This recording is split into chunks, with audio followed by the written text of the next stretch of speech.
We are in Sefer Melachim Alef, Perek Vav, and the chapters, as usual, aren't necessarily, they have nothing to do with our Masorah. They're numbers foisted upon us. So when we look at the Tanakh, as you open up page 409 in the Koren Tanakh, just goes by the publisher. There's no religious significance to the fact it's on page 409. So there's no religious significance. There's chapter 5, chapter 6, chapter 7.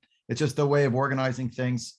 It has to do with sad chapters of Jewish history when this was foisted upon us. And I harp on this point every time because it's important to see Tanakh as according to the divisions that we have in our tradition of paragraphing and not using the chapters per se.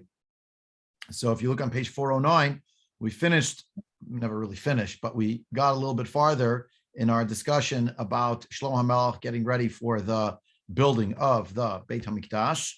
And page 408 to 409 was the description of this relationship with this person named Tzor, Hiram Melech Tzor. He sent servants. And page 408, actually, so that's Melachim Alef, Kings 1, chapter 5, verse 15. It's one pasuk, that's like a title pasuk, and it's the title on what's coming next. Vayishlach Hiram Melech Tzor, and Evadav Shlomo ki shama ki oto mashchul lemelech tachar avihu ki ohev haya Hiram leDavid kol hayamim. Hiram sent his servants to Shlomo.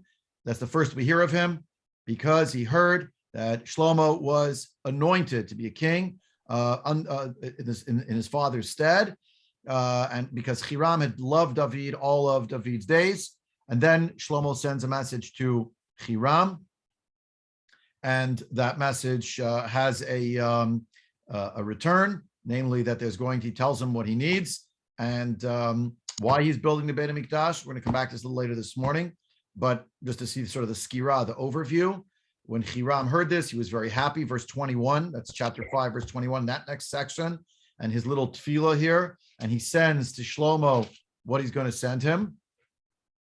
And he sent him all sorts of supplies, particularly cedar wood, verse 24, cedar wood and cypress wood, arazim and broshim, the eitzim of those.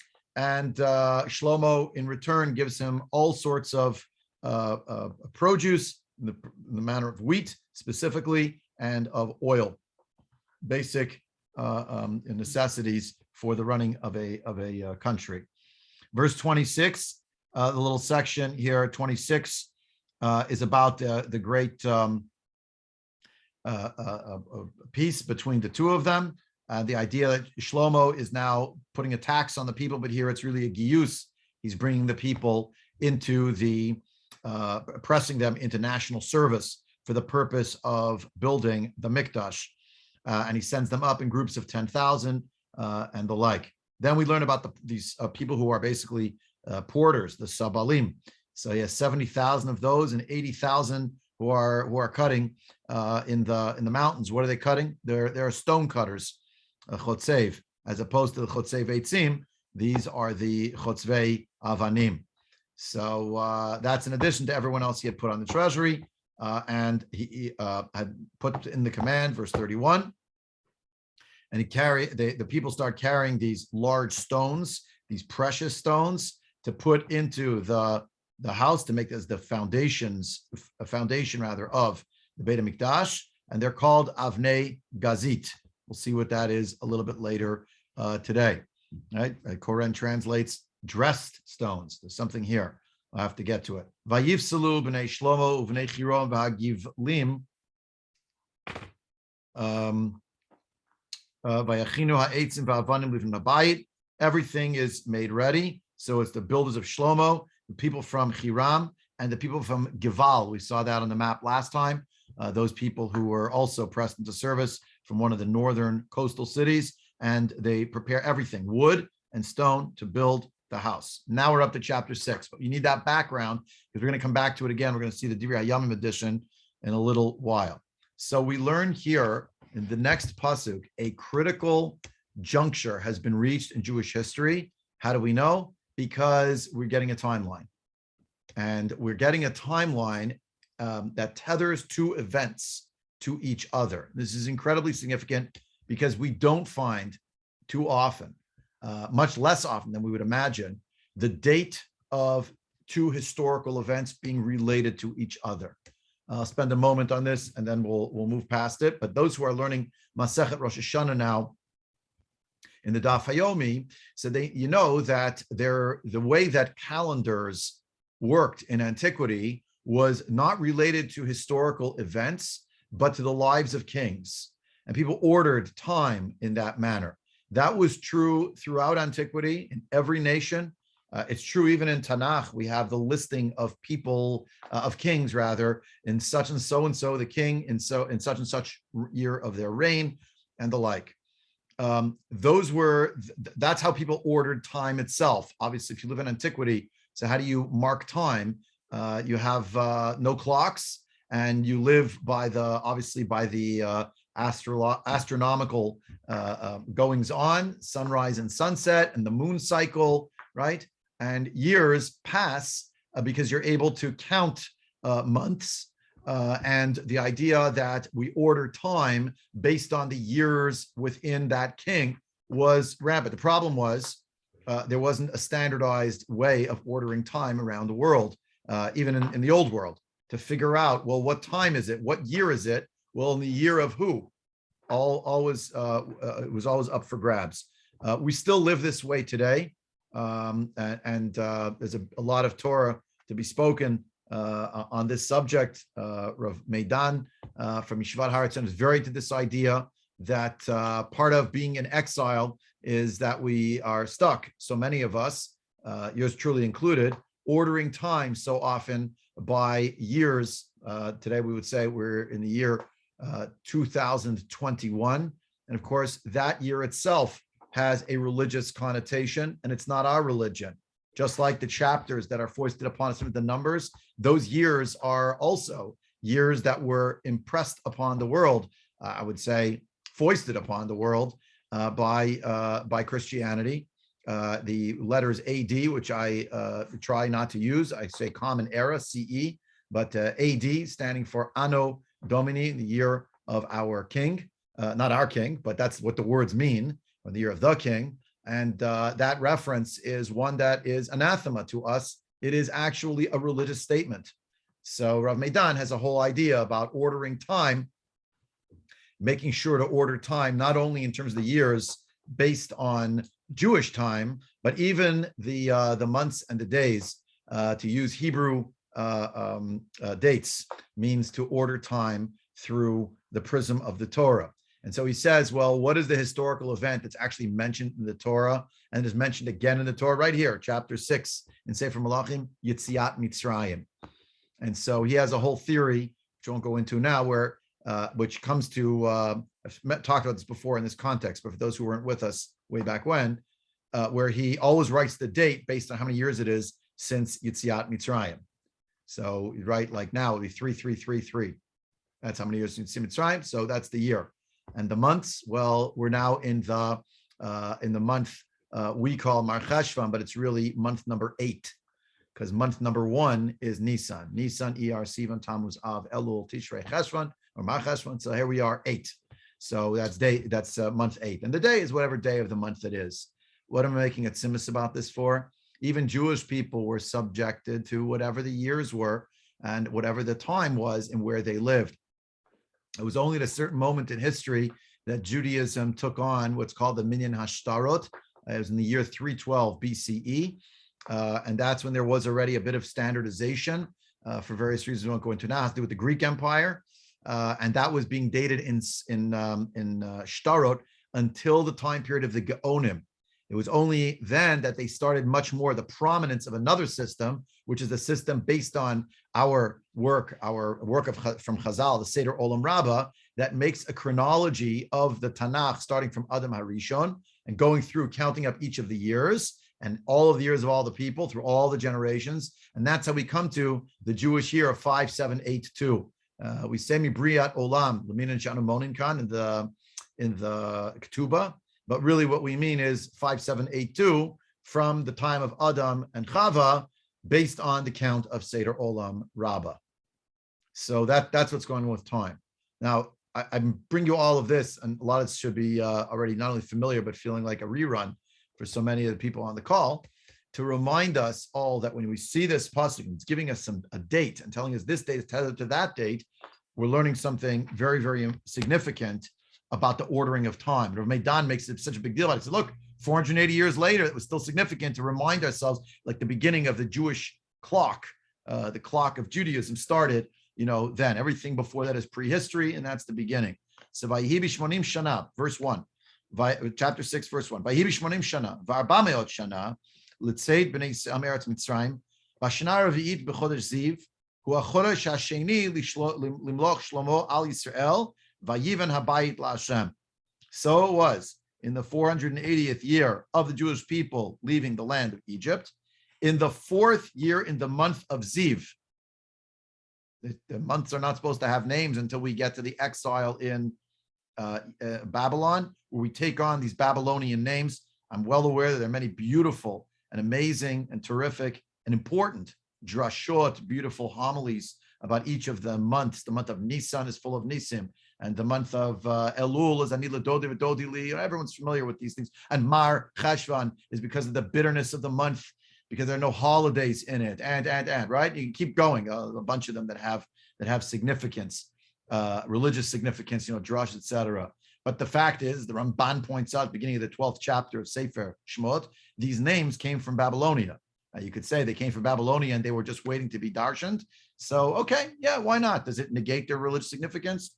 I don't think so, but we should be aware that their origin is actually in Babylon. And Mar Cheshvan is really Mar Cheshvan, not Cheshvan, even though we call it that, because it's really from two concatenated words, apparently, Marach and Shivan. If you're interested in this topic, there's writing on it. It's all in Lashon Kodesh, but there are essays and there are different topics about it. And if you ever go to the city of Tiberia, the beautiful city of Tiberia, and the Chazal explained it's Taburo She'olam, it's the navel of the world, it's Tiberia, and it's the place where the Sanhedrin broke up in around the year 358 of the Common Era. They'll be back. That's where they're going to reconvene. It's a beautiful idea. But then, of course, that the reason why it's called Tiberia is it's named for Tiberius. Not a good person. Horrific man. But, it's beautiful. Tiberia. Okay, so Chazal are not closing their eyes to it and making fiction over here, Khalila. The point is they're mining it for its religious significance and that its alliterative quality, etc., and its spelling should become more of a religious thing. But here, Chodesh Ziv is mentioned, and it tells you like it's the month of Ziv. What month is that? Why does it have a name? They're only supposed to be numbered. And then it tells you, Chodesh Hasheni, it's the 2nd month of the reign of Shlomo, it's the 4th year in the 2nd month within the reign of Shlomo. So he's 4 years, and it seems to be the 2nd month, which on the face of it sounds like Iyar. He built the house for Hashem. And then we're going to learn the next section after this is going to be about the actual building. Let's pause here and take a look at a timeline I'm going to put on the screen. I want you to see this. I took it out of a beautiful Tanakh that I got the one day I ever went to the Yemei Yun B'Tanakh in Har Etzion. They were giving this out, Tanakh Koren that they published, Machon Herzog, Michal Academic Herzog together with Koren Publishing. So in the back, there are these different colored pages. I thought it was a nice thing to look at for a couple of minutes. This is the all of Tanakh laid out as a timeline. Creation of the world, patriarchs, subjugation in Egypt, wandering in the desert, the conquest of the land of Canaan, the period of the Shoftim, the United Kingdom, the split kingdom, the Judean kingdom, the exile to Babylon, Bavel, and the return to Zion. That's all of Tanakh. So here, pink, obviously Torah, green, Nevi'im, yellow is already the Ketuvim. And of course, the timeline goes across, as timelines tend to do. So what we have here is the first 2,000 years, approximately 200 years at the time of the Avot. Can everyone see this? I hope you can. If not, just put in the chat. I cannot see this, and I'll zoom in even more, but we learned something in the perspective if I zoom in too much. So 210 years in Egypt, 40 years in the desert, 14 years of the kibbutz of Canaan, And here's where things get a little bit more challenging. We have approximately, it says the word ke 380 shana for the time of the Shoftim. It's approximately 380 years. Chazal say it's 369 years. Where do you start a clock? Where do you end a clock? Always a question. The United Kingdom means from the time of Shaul through to the time of Rechavam, 82 years. That's all there was. After that came the split, approximately 210 more years of there being two kingdoms, kingdom of Yehuda, kingdom of Israel, then the kingdom of Judea by itself. Why? Because the kingdom of Israel, 10 tribes were exiled. It's approximately the year 722 BCE. And then we have the exile of Bavel, which is listed here as approximately 50 years. Of course, we know the Nevi'im tell us 70 years. So what does like 50 years mean? It means the period of time in which there was no king in Judea at all and no governor in Judea at all. This is the period of time, the slice of time. Don't forget, it was the exile did not happen in one fell swoop. There were phases. The one we commemorate most is the destruction of the Beit HaMikdash. That's Tisha B'Av. But there were years of destruction beforehand, of people being carted off as slaves and the aristocracy being taken prisoner and different things. And the way back was also it was like coming through a pandemic, lahavdil. You're waiting for someone to blow the whistle and say, it's over now. And it's just not going to happen that way. It's going to be much more subtle and gradual and fits and starts, lahavdil, but it's sort of just from an emotional perspective. Yeah. So 50 years is the slice of time when there's nothing. They're totally in exile. There are some stragglers always in the land, but there's no leadership. There's no sense that they're going back, right? So that works to be about 50 years, and then they return to Tzion. Now let's zoom out and see what's going on in Tanakh. Right, we'll just look down this a little bit. First of all, as you know, when you open up the book of Divrei Hayamim in the yellow, that it starts Adam, Shet. It's just going through a chronology. That's actually what Seder Olam Rabbah used. It's the births of each of the people. Eov here has a superscript 1 footnote because nobody actually can agree when Eov is set.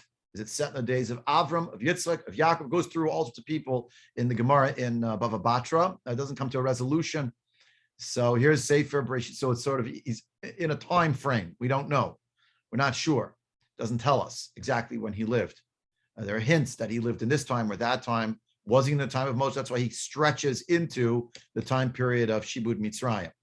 Right? Okay. So we have the 5 books of the Torah, and you note that the book of Vayikra basically doesn't take any time, and the book of Dvarim doesn't take any time, right? Because the book of Bamidbar, all the stories of Bamidbar are happening over a 40-year period. First section in year 2, and second section in year 40. And in the middle, we don't know what happens. There's no stories that we're aware of. So then we have the arrival in Canaan. And Divrei Hayamim just goes straight through. In the time of the Shoftim is the book of Ruth and the book of Tehillim. Again, portions of it are being added and portions came from before, etc. But there's a timeline. Shir Shir Mishlei Kohelet, a time of great biblical scholarship, right, is being done by, I mean that in the traditional sense, not in the academic sense, by Shlomo HaMelech. We ascribe these 3 Sfarim to him. So between David and Shlomo, suddenly you have these 4 books, and contrast that with, this is the Dvar Hashem. They're all the Dvar Hashem, but on different levels. You see the step down from Torah into Nevuah, right? There's a little bit of overlap here, Shmuel and Shoftim. And then we find that through the time period of Melachim, right, we don't find that we have the writings of the we have the Sefer of Melachim, but we don't have any other works that are being produced, if you will, by any of the other kings throughout. We have Nevi'im, but what we don't have, in other words, here you see 4 books of Ketuvim were written in a short time frame, inside of 100 years, and then you have nothing in Ketuvim until much later. Eicha, Daniel, Esther, Ezra, Nehemiah, later. Yeah. Okay. What I didn't show you previously, of course, but is important, is to also the little band on the bottom of the screen, if you can see it, is going a little louder, a little larger. Yeah, I'm going. Yeah, is the different places. The Mishkan in the Midbar, Mishkan Shiloh, the Mishkan in Gilgal comes first. Mishkan in Gilgal, the Mishkan in Shiloh, the first Beit HaMikdash, and then we have a gap. That's the gap of 70 years. And then the second Beit HaMikdash, and it's the end already of Tanakh, while the second Mikdash is standing. Everything goes dark. So if you're looking at this chart, right, we have Mishkan, well, the same Mishkan, but okay, there's a continuity. It's destroyed. There's a gap here in this time period. And then as the new Beit HaMikdash is being built, Tehillim, Shir Hashirim, Mishlei Kohelet, all in the same time period. And it carries through the first Beit HaMikdash until a time period within the lifetime of Yirmiyahu, Yechezkel, and some of the book of Melachim is also overlapped, just really the tail end that describes the destruction is described in Sefer Melachim, as are various the Treasar who come later. Think Chagai, Zechariah, Malachi, but also others among the Treasar. Right? They're grouped through a certain time frame. Staccato, 1, 2, 3, 4, 5, 6, 7, 8, 9, 10, 11, 12. There's a dozen of them, right, at different times. And some of them overlapped. Some of these, the Yirmiyahu and Yechezkel lived at the same time in different places mostly, but they did overlap. Look how Yeshayahu, by the way, is earlier. This just gives you an overview. You have to be able to see, this is how the whole thing hangs together. So what I like about this timeline is not only that it gives you that sense of time, but it also inserts as a very important feature of Jewish history. The timeline is not complete unless you have the listing of the Mishkan down here, Mishkan to Mikdash, and seeing that with the bars of time of Jewish history. Okay. So now to the next sections. That's just sort of to think about that in terms of the time, the seeing the time, the sweep of time. The next piece is to look at the question of ordering of time. The Gemara Masechet Rosh Hashanah Amar B'Yochanan Minayin L'Malachim She'ein Monin Lahem Ela Min Nisan. For the kings, we start from Nisan specifically. How do we know? We know from this pasuk. Vayibi Shmonim Shana V'Arba Me'ot Shana L'Tzei B'nei Yisrael Eretz Mitzrayim B'Shana HaRevi'it B'Chodesh HaZiv Hu HaChodesh Hashem L'Melech Shlomo Al Yisrael Limloch Shlomo Al Yisrael Vayiven Habayit LaHashem. So that's the koteret, the title on what's coming next.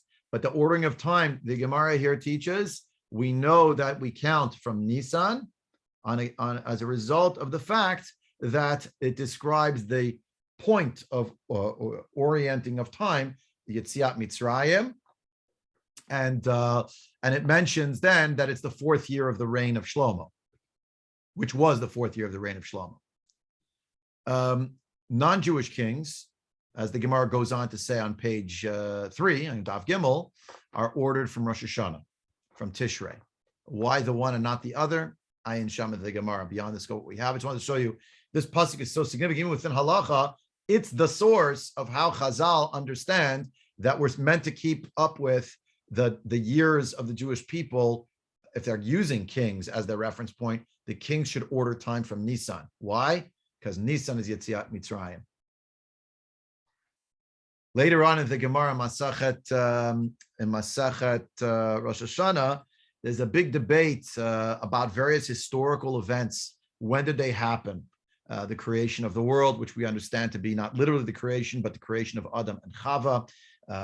When did Yosef get out of prison? When did Chana, Sarah, and Rachel get remembered? And then it mentions when were the Avot born and when did they die? It's a machloket, Rabbi Eliezer and Rabbi Yeshua. The machloket ultimately it was left mostly unresolved.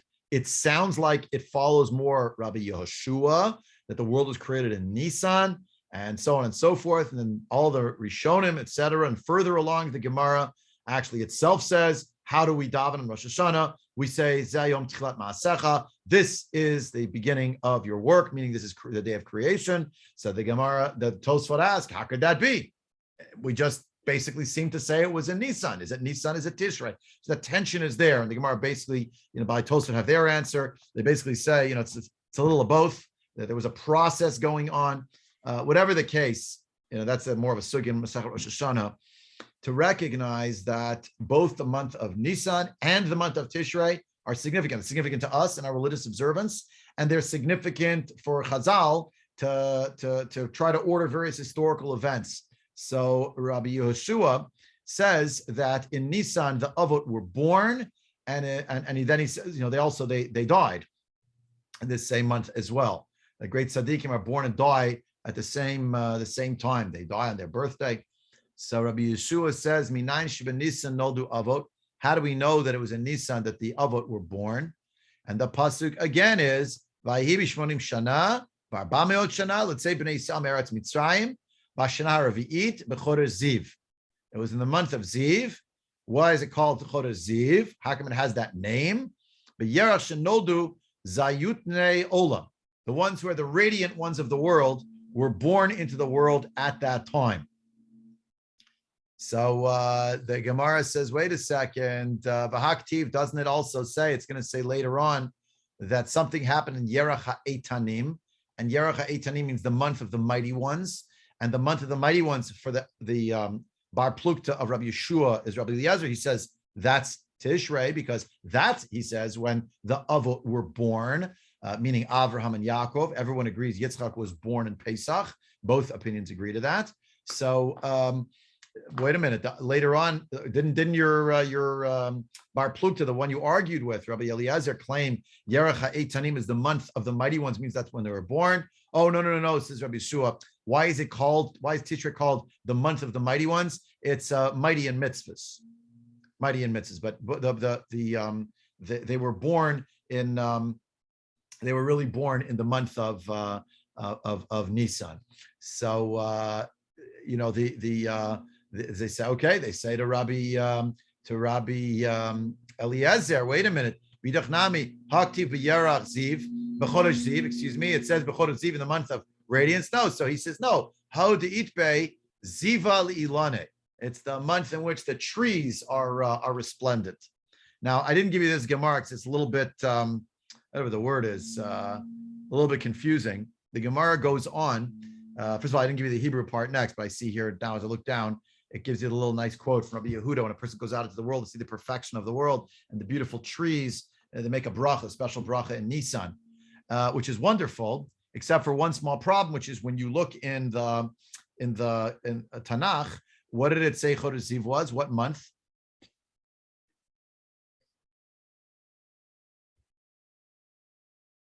What was Chodesh Ziv? Chodesh Ha? Iyar, the second month. It's the Iyar. So were they born in Iyar? They were born in Nisan. So the Gemara has this answer where it basically says, the truth is, we're always ordering time as Jews, both according to a lunar cycle and according to a solar cycle, and that the two are actually staggered one next to the other, and that there's actually a playing out of, even though something is called B'chodesh Ziv and it's the second month on the solar cycle, on the lunar cycle, it's really Chodesh Nisan still. So it's a little bit confusing, I'll grant you, but that's the claim. And by the by, Rabbi Eliezer, I was surprised he didn't just say back to Rabbi Yehoshua, this is a lovely thing you're saying, but Chodesh Ziv, it says the second month. So how could that be? If it's the second month, really it should be Iyar, and you're calling it right. So the Gemara does give that answer further along. And Masechet Rosh Hashanah basically says that there's the Chodshei Hachama and the Chodshei Halavana, two different clocks. So when it referred to this Chodesh Ziv, really, even though it says the Chodesh Hasheni, it is the Chodesh Hasheni according to the solar calendar, but in the lunar calendar, it's still Chodesh Nisan, and that's when they were born. Yeah, a little bit, but that's the idea. But anyway, this pasuk very significant and reminds us about the ordering of time. Not for today, but bookmark. We talked about it a long time ago in Shiurim on Megillat Esther, about trying to understand what exactly happened with the timeline in the Persian Empire. It's very confusing, who was a king when, etc. And it's also related to this pasuk because there's something here about the numbers that doesn't exactly add up with all the different chronologies. It would put years. There's a mathematical problem here, which I tried to address in those shiurim. How many years ago was it? 6 years ago, 4 years ago? I don't know, but it's years ago that we talked about it. So that's that. We're going to get into the building now, but we have to talk about the mitzvah of the building. Of course, Shlomo HaMelech did not actually look in the Rambam, obvious, but we look to the Rambam because he organizes what Chazal are saying in the manner that we're very accustomed to learning. Instead of picking apart here and there, he organizes books, subjects, topics, chapters, halachas. It's very organized in the way that we're accustomed to. There's a table of contents. In the Rambam just behind me here on the shelf, we have the Sefer, Mada, Ava, Zmanim, etc., right? Nashim goes through Kedusha, goes through each one in a stepwise manner. So you have the topics. So here, Hilchot Beit Bechira, in Hilchot Beit Bechira, the Rambam writes, it's the laws about the chosen house. It's a Beit Asher Yivchar Hashem, Mitzvah Aseh Lasot Beit LaHashem, Muchan Liyot Makrivim Bo HaKorbanot. It's a place that we should make for God, to build a house that's ready in order to offer offerings. The Chogin Elav Shalosh Pamim Bashana, 3 times a year, we should go there. Shenamar, as it says, V'asili Mikdash, you shall make for me a sanctuary. Kvarnit Parsh B'Torah, Mishkan Sha'asa Moshe Rabbeinu, that it refers to the Mishkan, V'hayalafi Sha'ash Shenamar, Kilobatim Ata, and that Mishkan was meant to be temporary, as the Torah says later on in Parshat Re'eh. You didn't arrive yet in the land when you will find the place that I will choose, etc. We already have a hint, in other words, that there's going to be some differences in the main building, some differences. But we're going to have to try to figure it out. Halacha bet. He gives the whole history. So 14 years the Mishkan was in Gilgal, right? First, for 14 years, it stayed there. Then Misham Ba'u L'Shilo, Ubanu Sham Bayit Shel Avanim, Uparsu Yeriot HaMishkan Alad. They took the same coverings that were on the Mishkan, put it on top. Sham Tikra. So then, again, they came to Shiloh, and how long was it there? Shin Samach Tet Shana Amad Mishkan Shiloh. 369 years was Mishkan Shiloh standing. Uchshamet Eli Charev. It was destroyed. We learned that story in Shmuel Alef. Ubau Lenov, Ubanu Sham Mikdash. They went to Nov and they built there a Mikdash, but it's off the reservation. What kind of a Mikdash did they build? What do they have there? We know they didn't have the Aron Kodesh. Remember, the Aron Kodesh was away, and then it came back, and then it was sitting in Beit Oved Edom, Beit Oved Edom, etc. Right, in Kiryat Yarim. Shemei Shmuel Charav. When Shmuel died, it was destroyed. Who destroyed it? How did it get destroyed? The Rambam doesn't say, but those who recall what happened, the tragedy in Nov, remember the terrible end of Nov.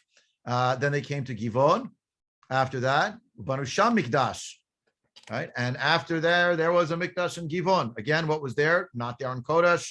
There was a Mizbeach. We know about it. It's described. And from Givon, right, they came to the Beit Olamim. They came to the everlasting house.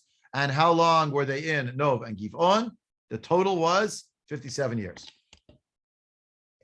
57 years. So there you have it, right? All the different dates. Once the Beit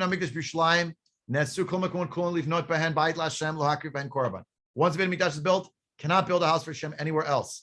The Ein Sham Bait LeDorei Dorot El Yerushalayim Bilvad. Only in Yerushalayim. Uvahar Moriah Sheba. Has to be in Yerushalayim, right? There can't be a house there. It has to be on Har Moriah. It has to be in Yerushalayim. Shabane Amar V'Mer David Zehu Beit Hashem Elokim V'Zeh Mizbach LeOlah LYisrael V'Omer Zot Menuchati Adei Ad. Okay, all different psukim. It's forever. Binyan Shabana Shlomo from Furish B'Melachim. V'Chein Binyan Ati Libanot. The binyan that Shlomo built is explicit in Sefer Melachim, and the building that will be built in the future, even though it's written in Yechezkel, it is not explicit about how it will look.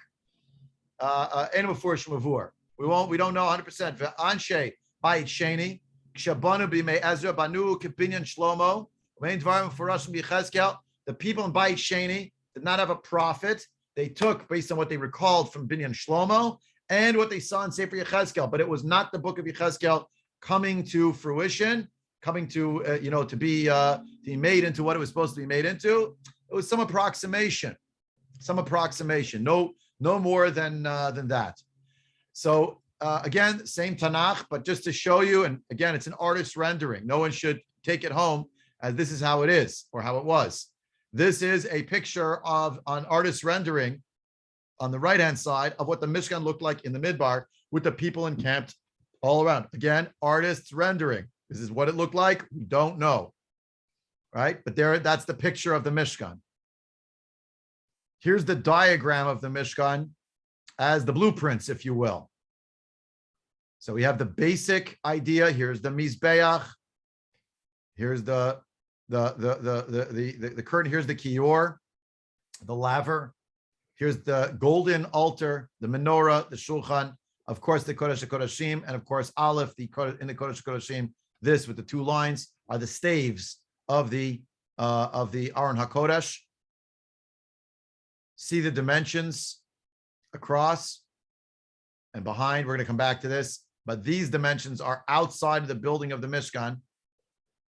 We have 12 amot across here. We're going to come back to this picture, so don't get too bamboozled. And the inner space here is 10 amot. 10 amot. And this area here had a curtain around it. If you scroll down, whoops, on this page, went too far, sorry, you can see it looks like a postage stamp. It's meant to look like a postage stamp. Here on the bottom, I don't know if I could zoom in on this without flipping the page. It shows you the footprint of the relative sizes of the various things that were built.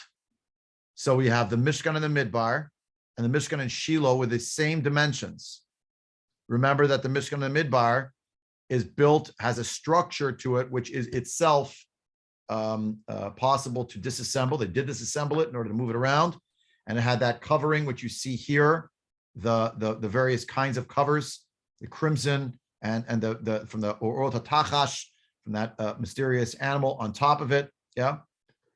And the Bayit Rishon, much bigger. Bayit Sheni, much bigger. Same as Bayit Rishon. Sort of. We're going to see that Bayit Sheni, there are a lot of appurtenances attached to the Bayit Sheni, not in the structure of the Mishkan, Mikdash part, but in the parts that are connected outside. Now look at the projection of the book of Yechezkel at the relative size of the Beit HaMikdash. How will all this fit into the current footprint of Har Bayit? Lo yodea, not my department. I just give the shiurim. I don't know after that what happens. Mishkan Shiloh, artist rendering, built out of stone walls around it, stone walls on the Mikdash, top tethered now, tied down, but same covering as they used in the Mishkan. Where are the parts of the Mishkan? They were nignazim. That never describes they was destroyed, never describes they was hidden away. The assumption is they was taken away and hidden. Here we have basically the same dimensions as the Mishkan, 20 on either side, 12 across, 10 amot inside. The whole thing's 50. That's what we saw before. And the same component parts laid out the same way. Yeah. Now look what happens. And we're going to read this in detail, but you have to see the overview before you can go in details. Now we have the first Beit HaMikdash. Now this is the size. It's still, instead, this area here is the Mikdash. But now you see that the whole building is not 12 across, but 50 across. And the length of it is 100. Previously, in Mishkan Shiloh, did it give us the length? I don't know if it gave us the length. Yeah, 100 was the entire courtyard area was 100. So something changed here, and radically so. Note that there's 20 amot from here to here, and when you go to the Mikdash, oh, it didn't give me the amount there? Yeah, I guess we could figure it out. This by Shani, I went too far. Sorry. Try not to make everyone too dizzy. The first Beit HaMikdash, now built in Yerushalayim, has an upstairs, has a roof. This is going to be described. We're going to read this. Again, artists rendering, no more than that. There's going to be a new structure that we've never seen before. Here, the Yam Shel Shlomo. Instead of one kior, we're up to all sorts of kiorim. How many are here? 10. There are different pillars there's a structure here, and look at this area here built out. In this rendering, there are windows on it. And there's a courtyard area and something else going on, seems to the north. The Kotel HaMaravi, if you're interested, is down here. That's behind here, behind the supporting wall, down below. Yeah. If you look at the map, I went too far again. My goodness. Bayit Rishon, the same component parts, but everything is much bigger. It's extended. It's expanded. Yeah. So something to think about when you think about the Mikdash. Bayit Sheni, we have no record of what Bayit Sheni looked like in detail when it was actually rebuilt. All we know is what the Mishnah in Masechet Midot tells us, and that seems to be much more based on the temple after it was expanded, the time period of expansion of the Herodian. Right. So now look at what we have here. Here is Yerushalayim built all around. Here are the various porticos, the colonnades, etc. Now the height of it, with the coloring of it is different. That's actually apparently the color was some kind of blue and white or greenish and white. From a distance, they say it looked like water was flowing on it. It had an illusion. All right. There's a whole other section that's built out here with a wall and a whole section in the courtyard area with candelabras and the like. Yeah. Sanhedrin has a place here that's much more formal. There's a whole courtyard area outside of it, and not pictured here, but there's a very large section off to the south. Very large here, sorry. Here. The second Beit HaMikdash has a whole area built attached to it, which seems to be almost as large as it is. I left something out. I'm sorry. The Beit HaMikdash Hasheni has this big structure. It was already in Bayit Rishon. It's not pictured here, but there is some kind of a building here in the expansion. This area here, it's called the Ulam. It's a letter Gimel. It's here. By the time you get to Bayit Sheni, it actually comes out. It's stretched out. Next page, stretched out. Too far. Sorry, having some computer problems. My goodness. I'll let you know when I stop so you don't get any more motion sickness. It's this whole area built out. Wasn't there previously. It's an expanded thing. According to what we have in Sefer Yechezkel, the third Beit HaMikdash is going to look like this, with a much larger courtyard area on all sides around it. Astounding.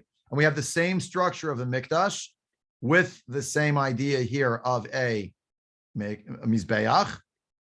But note that there's all sorts of other pieces, according to Yechezkel, that are going to be built around it. We just don't have those, not even clear, again, geographically, how it all hangs together. So there's a notion that it expands, and that's the Beit HaMikdash for all time. So this begs the question, how did Shlomo HaMelech sort of arrogate himself to make changes? It's strange. There's another distinction also. The Rambam, the next section of the Rambam writes the following: Allah Yad Alef, u'mitzvah min amuvchar lechazek et habinyan, u'lahagbio kefi koach hatzibur. You should strengthen it, raise it up according to the power of the community. Shnemar ulromeim et beit Elokeinu, to elevate, to exalt it. Mufarim oto, we glorify it. Miyapim, we beautify it. Kefi kochan, according to what we're able to do, the Jewish people's capability.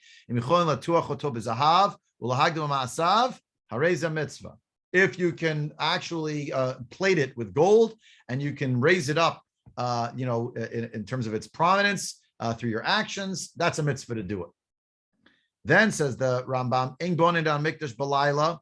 We don't build it at night. Uvayom hakim et hamishkan, b'yom hakim b'layla, v'oskin b'binyan me'alot hashachar tzedek v'chavim. Go from the morning to the night. And then the Rambam writes, "V'akol chayavim livnot u'lesaed v'atzman uv'mamonam anashim v'nashim k'mikdash hamidbar." What does the Rambam say? Everyone is obligated to build and to help on their own, meaning physically, and with their money. Men and women, just like the Mikdash in the Midbar. Both need to participate. However, he does point out, we don't cancel school. The kids shouldn't think they're getting time off school. classes are not canceled. And if it's Yom Tov, we don't stop. We don't continue building. Why would you think you might? Because we know already from the Torah that we don't build on Shabbos. So you might have thought, though, that Yom Tov, you could do things that are tzorech ochel nefesh, and maybe it's something that's shaveh l'chol nefesh, and everyone needs it. So maybe it's like a community project. Nope, cannot overtake.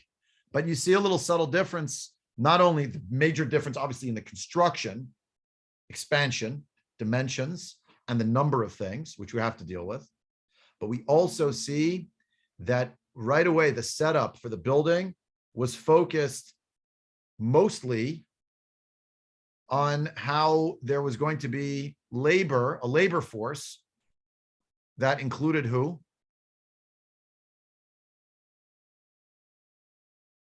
Non-Jews. What? Non-Jews. Non-Jews who are going to be bringing things, cutting things, bringing things, right? Cutting, hewing things. And he was megayes, all sorts of people. It sounds like he was megayes only men. Verse 27 in chapter 5. Only men. And it doesn't seem like it's every single person participating. So obviously you can argue, yeah, but it's because there's a kingdom. And what did you want? Like they should collect money from everybody? But that is what they did the first time in the Mishkan. And they didn't do it here. They had already done it because the temple treasury, well, there was no temple. So it's the royal treasury and the king represents the people. Yeah, that's a good answer for sure. But it does beg the question a little bit, like what happened to everybody participating? So again, you say, well, Shlomo didn't have the Rambam in front of him. But he was the wisest of all men. Yeah, but he didn't have the Rambam. It wasn't written yet for about 2 millennia from the time that he lived. So what do you want from the man? No, but the Rambam is based in Chazal, and there's some idea here of how things are meant to play out. What was the Machzit HaShekel used for? So the Machzit, that's a good question. I mean, the Machzit HaShekel was used for korbanot. Yeah. So yeah, Machzit HaShekel is an annual, but you're quite right. Initially, they were taking from the Machzit HaShekel. There was the original collection did involve the collection of the silver for the adanim, for the sockets. Remember, it says kesef 3 times. That's how we give like $1.50, the 3 pieces of silver. That's where it comes from. But the Machzit HaShekel actually was mostly for the korbanot. Extra contributions were for the Bedek Habayit, for the strengthening of the house. But you're onto something, because in the beginning of Parshat Truma, what does it say? Specifically, that Truma is not the Machzit HaShekel. That's whatever you want to give from the largesse of your heart. Give, donate. And it says the people in Parshat Vayakel described, the people brought their gold and their silver and all the things. Unfortunately, there was the terrible interlude of what happened there with the Chet Egel, but that is what ends up happening. They correct it. The gold, okay, but they bring the gold and the silver and the gemstones. Everyone's bringing things, and they have the wood with them, and there's this whole mystery about where the wood is from, etc. Right? And the wood. And those atzei shitim, according to our tradition, are somehow taken from Eretz Yisrael by Yaakov Avinu, and they're planted in Mitzrayim, and they're cut down from Mitzrayim, and they're brought up from Mitzrayim, and they also had a Yetziat Mitzrayim, and they're going to be built into the Mishkan. The cedar wood were actually the planks of the crushim, right? Right. And we're talking a lot about the cedar, and now we're up to what, instead of taking it from Mitzrayim, where are they getting the wood from? From up north, far, far up north.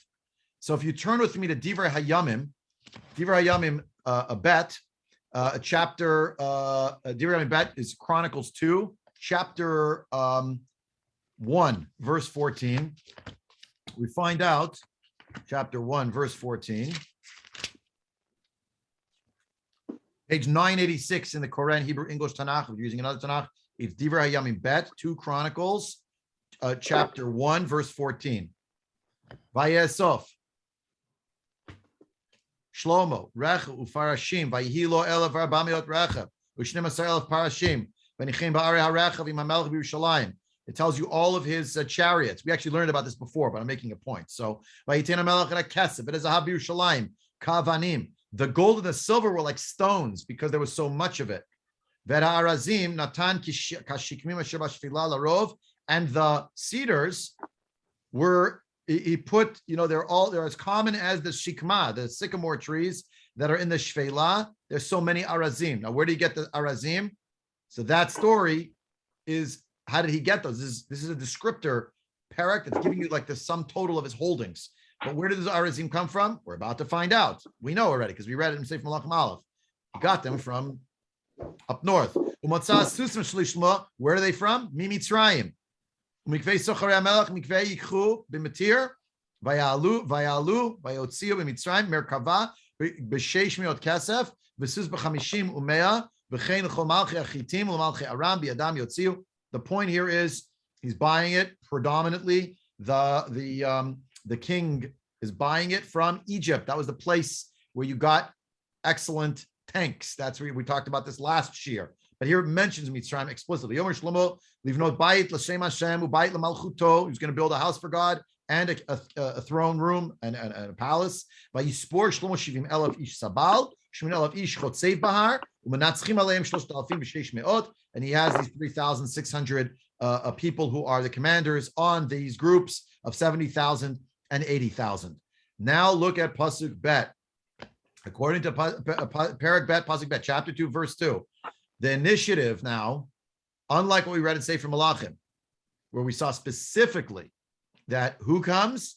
Hiram hears and he sends his avadim to Shlomo and says, oh, I'm so excited. I loved your father. Here, that's not what we read. Here we read instead, Vayishlach Shlomo el Churam melech tzor lemor kasher asitim David avi tishlach lo arazim livnot lo bayit lashevet bo. All right. So as you did for my father David, and you sent him the cedar wood, so hinei anivon bayit. I'm also building a house, but for whom?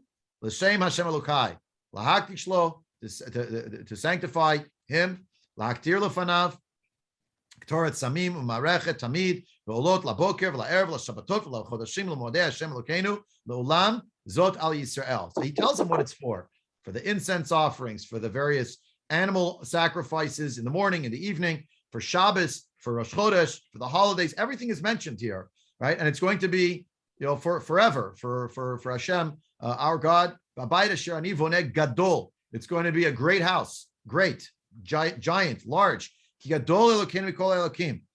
Meaning it's going to be a great house. Actually, is an architectural work.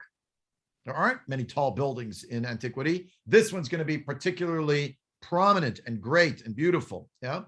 For our God is stronger than all the other forces of the world. He's speaking a language that he expects Hiram Melech Tzor understands. Now that sentence itself is a huge revolution in antiquity. Right? Who actually can find the strength to do such a thing? It's not really possible. Why?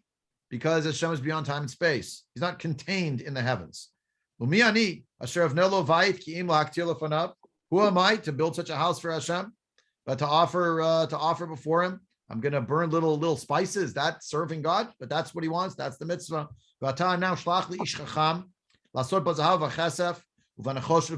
Send me a craftsman, a master architect. So when we say Shlomo had wisdom, didn't Shlomo have all the wisdom he needed? What did he have to bring an artisan? No, his wisdom was if he wasn't with the crafts, he knew how to get the right person. Isn't that wisdom? That's his wisdom. He knew who to call. He knew who to get. And he needs for all these different things. We have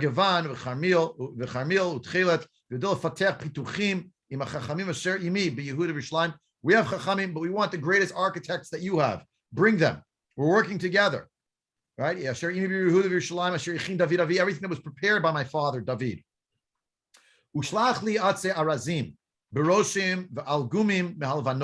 Send me all of these kinds of trees from Lebanon. I know that your people are particularly adept at cutting down these massive trees. Think about the redwood forest. These are massive trees. Not ad kedei kach, but they're for the old world, certainly very, very large. My servants will work with your servants. They're going to partner together. I need many pieces of wood and a lot of wood. Why? Gadol v'haflei. It's going to be a wonder of the world. It's going to be great and wonderful. Natati chitim. I'm going to give these the wheat. Chitim akot lavadecha. Korim asrim elef usorim korim ela asrim alef. V'yain batim asrim elef v'shemen batim asrim alef. With certain variation, but it's pretty much the same story. But the variation here is just to point out here the initiative came from Shlomo, not from Hiram, and that he's telling him what he expects and the like. Here, the response of Hiram, here called Huram Melech Tzor, he writes him back a note, and the note here is more effusive in a way and more detailed than what came before. Vayomer Huram Melech Tzor bichtav. He said in writing. He put it in a document. Vayishlach Shlomo. Be'avat Hashem adamo netancha aleihem melech.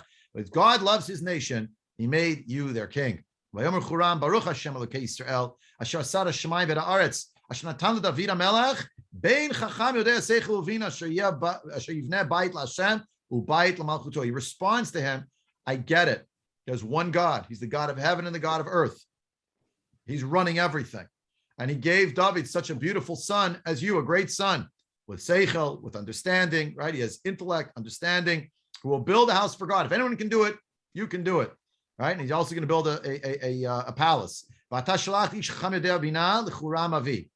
Who did I send? His name seems to be, and we're going to come back to him later, Churam Avi. Churam Avi. The king is my father. Now, is it actually the son of the king? But the man's name was Churam Avi. Churam is my father. That's the man's name. He's named for the king. But he tells us something astounding about the lineage of this person. Ben Isha min benot Dan, meaning Shevet Dan. Ve'aviv ish tzori, yodea la'asot bazahav v'chesef, b'nechoshet b'barzel b'avanim v'a'itzim, b'argaman, b'tchil v'abutz, uva-karmil, ulefateach kol pituach, v'lachshov kol machashavet, asher niten lo im chachamecha. So all the different people here who are going to be, all the different things rather he's going to do, the same language, to do engravings, to calculate things. Asher niten lo im chachamecha v'chachmei Adoni David avicha. So who is this person, Churam Avi? My father is Churam. My father is a Tyrian man, is from the maybe from the royal family, maybe not, of Tzor. But his mother, she's Jewish. Sounds that way. Or she's just from that region. It's not made clear, but it sounds that way. And Hiram Melech Tzor, who is a believer in Hashem, the God of heaven and earth, and who appreciates the power that is granted to Shlomo, is only given him because of David, who came before him, and the fact that both of them are so connected to Hashem. And therefore, even though it's mysterious, and Shlomo says, who am I to build it? But okay, but you can build it. But now the chitim and the siorim, the shem and the yain, Hashem, Adonai Shloach Lavadav, Nachni Chrot Eitzim in Levanon. We'll cut those trees from Levanon. Kechot Tzarkecha Unuviyem Lecha Rafsodot Al Yam Yafo, a raft, Rafsodot, rhapsody. Maybe Rafsodot, it's not really connected, but Rafsodot, that's the word. And you'll bring them up to Yerushalayim, meaning from the port of Jaffa, the port of Yafo, yeah? So when Shlomo actually gets it, and he brings it forward, we learn further along that he brings it, and he starts putting it in. Go back to Sefer Melachim now, Sefer Melachim chapter 6, and we're going to learn that the wood had a very important feature. Again, if you're looking for it, chapter Melachim Alef, chapter 6, page 409. Page 409 goes like this. Verse 2. Verse 2. V'abayit asher bana melech Shlomo l'Hashem, shishim ama orko, ve'esrim rochbo, u'shloshim ama komato. So it's 60 by 20 by 30. The height is 30. Va'ulam al pnei ha'eichal habayit, esrim ama orko, al pnei rochav habayit, eser ba'ama rochbo al pnei habayit. The ulam is that area, that's the hallway, the entranceway. It's on the face of it. It's attached. It's attached to the building. It's part of the building. And it is also, it's 20 long, and it goes according to the whole width of the building. 10 amma is its rochav on the width of the building. We'll come back to these psukim. I'm skipping them. I'm just flying through them. So he built windows of some sort, strange windows, wide outside, narrow inside. Yatzia saviv. So what does he build on the outside? He has some kind of the yatzia. Today you'd call like the stands, like viewing stands are called the yitziot. Usually they're like rows, but here it means there's some kind of scaffolding or a structure that's built out on the outside. At kirot habayit saviv lahaychav ladvir vayas slaot saviv. So he made some kind of chambers all around the outside. That's one of the things that made it so much wider on the outside of the building. Hayatzia tachtona chamesh ba'amarach ba, vatichona sheish ba'amarach ba, v'shishit sheva ba'amarach ba. So they were expanding in terms of their width of each of these chambers. Ki migrod natan labayit saviv chutza leviltia choz b'kirot habayit. So he somehow put on the outside, he made some kind of scaffolding on the outside so that it would be attached to the house, but it was not actually it wasn't stuck onto the stones of the building itself, but it was somehow inlaid within them. We'll come back to it. We'll see it much more in depth. V'abayit bihi banoto even shlema. It's complete stones each time. Masa nivna. They were built and carried that way once they were already and then sort of assembled. Umakavot bagarzen kukli barzel l'nishma b'bayit bihi banoto. You could not hear the sound of a hammer or an axe of any kind, or anything chiseling, or anything made of iron anywhere on the whole Har HaBayit when it was being built. So in other words, everything was built elsewhere and shipped in and assembled. We're going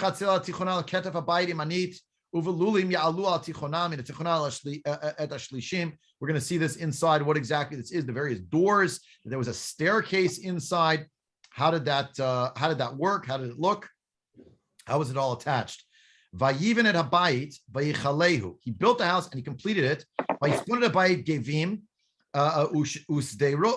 usdeirot ba'arazim. So when he built the whole thing, he seems to have somehow covered everything with some kinds of wood, and specifically we learn here that it had to do with the cedar wood.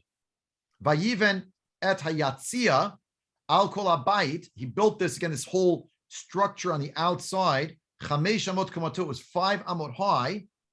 Vayechoz et habayit ba'atzei arazim. And it was attached somehow upon these cedar planks. So these were very, very important to the construction. Very, very important to the construction. So credit Rav Meidan for this vort.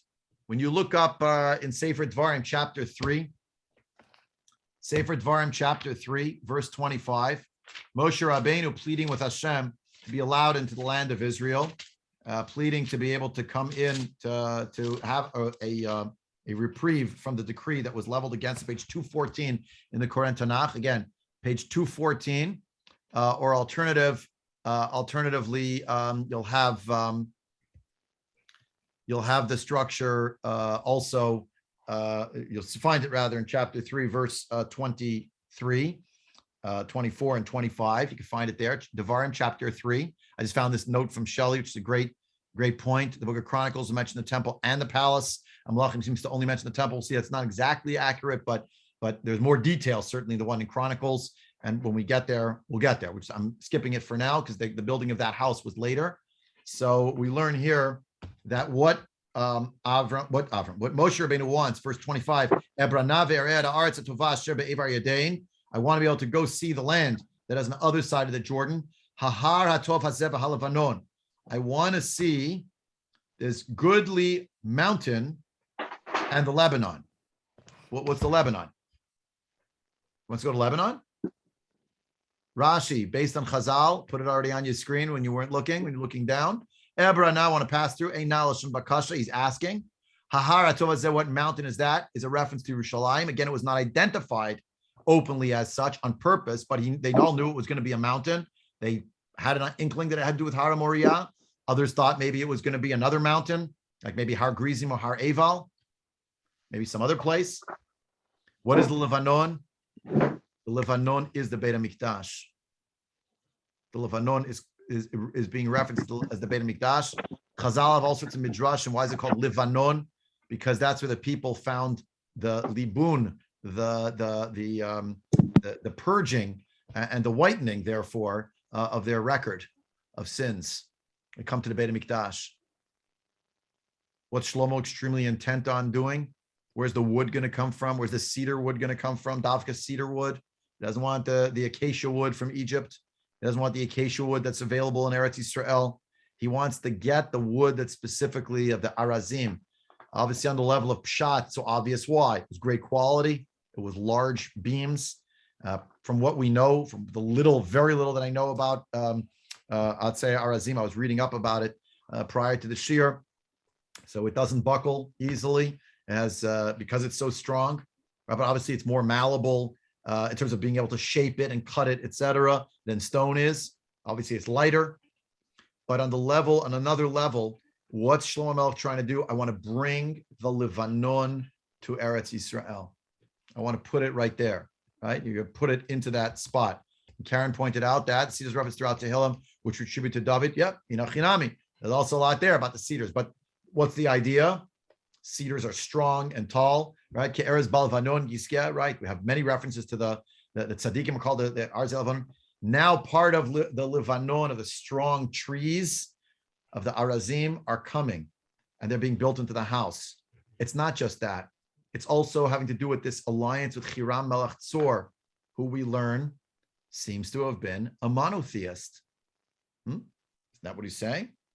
You don't have that sense the same way, to my recollection, in Sefer Melachim Alef, meaning when he speaks and he communicates with Shlomo to this point, I don't recall there being such an expression. Well, it could be wrong, but that's my recollection when he moves for the communications back and forth. Look at page 408 again of the Koren Tanakh. Page 408.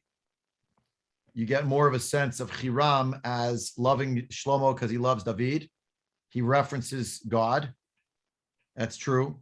And it has the same thing. Baruch Hashem Hayom Hashem David Bain, page 408, verse 21 against Melachim Alef, chapter 5 of Melachim Alef. You know, it doesn't, you don't have the same reference to God of heaven and the God of earth. And it leaves you more open-ended about who did he actually send.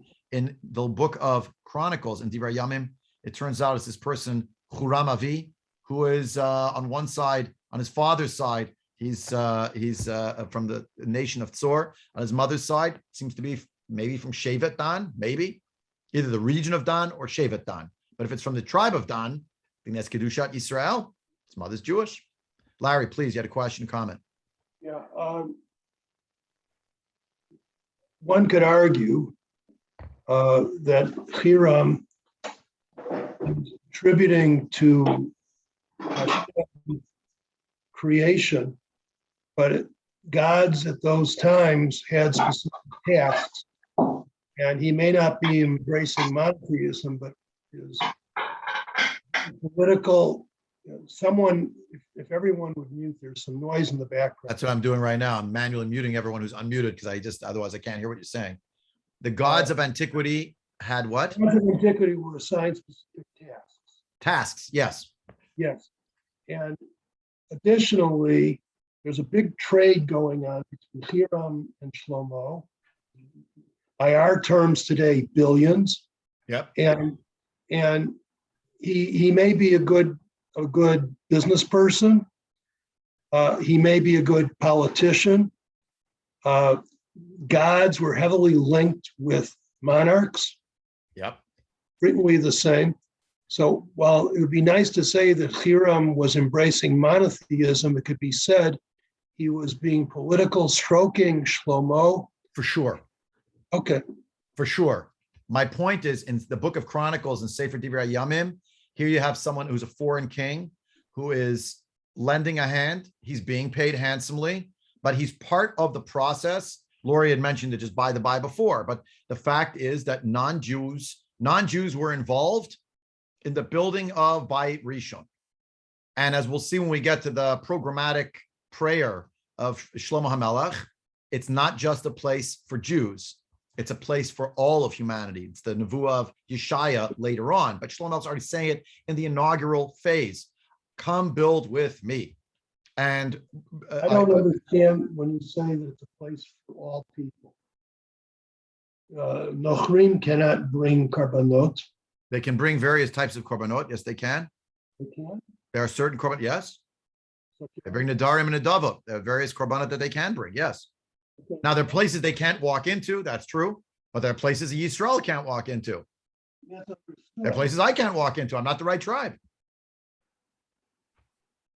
But yes, and the point. My point is, there's a current running through here that this was this. You'll say to me, yeah, but he needed the cedar wood. So who was he going to buy? He bought it from him. Yeah, but look, he's taking people to work with him, right? They're involved. It describes it in Divrei Yamim, a bit of a different version, different focus, but it's telling you more. What? They may have been the only artisans, craftsmen who had those skills. Yecholiot, except that don't forget, it does say specifically in the Tanakh that there was acknowledgement that there were wonderful craftsmen already in Yerushalayim, Jewish ones, but Huram Avi is just joining them. He's part of the mix, but he's not the only one there. There are Jewish ones as well. It says so that they're gonna collaborate, they're gonna work together.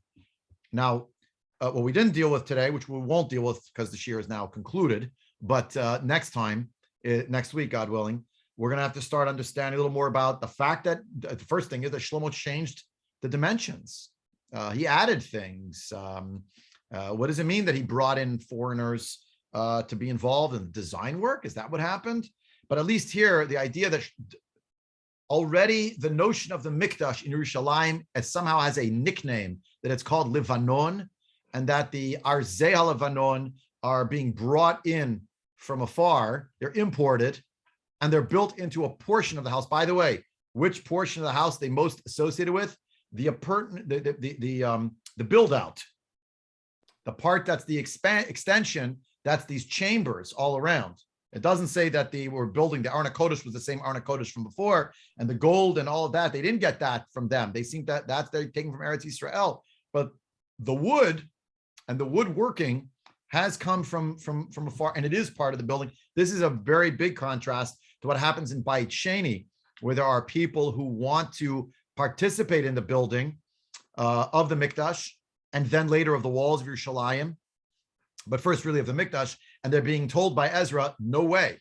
Now, what's the difference? A vast difference in time and in the status of the Jewish people. In terms of the level of control that they were going to have. Shlomo Melech is controlling what's going on, the horizontal and the vertical of Malchut Yisrael. There's only one kingdom. So he can afford to be with his hand out, palms outstretched, to welcome people, be part of it, etc. We want you as part of it. And by chain, the Jewish people are, unfortunately, we're in a very lowly state. We're not even a vassal kingdom. We're a state that has a governor that's appointed by the Persian authorities, and the people who are the population that now wants to claim that they're indigenous, having lived there for a total of maybe 70 years after population transfers transpired, and now they're claiming that they're the indigenous people, and the Jewish people are saying we lived here 1,000 years. What are you talking about, right? So then they come and they say we want to be part of the building. And leadership smells this is not going to go well, because they're then going to say we have a hand in it. We part owners. We're going to do our form of worship. And the Jewish people are saying you cannot have a hand in it at all. But that's not Bayit Rishon, and that's not the idea. And then you get to and you see what happens in Bayit Sheni. By the by, later on, this is very complicated person, Herod, who is nominally Jewish.